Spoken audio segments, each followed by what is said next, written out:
बिस्मिल्लाहिर्रहमानिर्रहीम। अस्सलाम वालेकुम। A1 टीवी के साथ मैं हूं अनम नकवी। सबसे पहले न्यूज हेडलाइंस।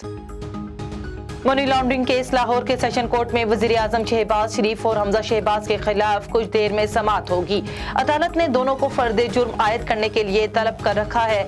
अदालत के बाहर सिक्योरिटी के सख्त इंतजाम, पुलिस की भारी नफरी मौजूद।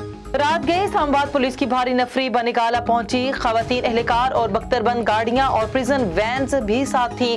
पुलिस हुकाम के मुताबिक चेयरमैन तहरीक इंसाफ इमरान खान की रिहाइश गाह के एतराफ सिक्योरिटी के बाइस सर्च ऑपरेशन के लिए गए। कारकुनों को गिरफ्तार नहीं किया। पुलिस की रवानगी के बाद कारकुन खेमों से निकल आए, डंडे लहराए और हुकूमत के खिलाफ नारेबाजी की।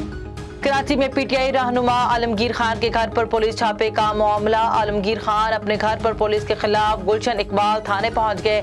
घर में बगैर वारंट के दाखिल होने के खिलाफ थाने में दरखास्त दायर की। पीटीआई रहनुमाओं के हमरा कारकुनान की बड़ी तादाद थाने में मौजूद थी। वजीर खारजा बिलावल भुट्टो आज से चीन का 2 रोजा दौरा करेंगे। तर्जुमान दफ्तर खारजा के मुताबिक वजीर खारजा बिलावल भुट्टो को दौरे की दावत चीनी हमनसब वांग जी ने दी। वजीर खारजा का ओहदा संभालने के बाद बिलावल भुट्टो का ये पहला 2 तरफा दौरा है। वजीर मुमलिकत हिरा रबानी खर वजीर खारजा और आला हुकाम वफ्द का हिस्सा होंगे। इसराइल की शाम पर मिसाइल हमले, 3 फौजी जाँ बहक हो गए। खबर रसाई एजेंसी के मुताबिक इसराइल ने जनूबी शाम की फौजी तंसीबात को निशाना बनाया। मिसाइली हमलों के बाइस इस शाम के नेशनल एयरपोर्ट के करीब आग भड़क उठी।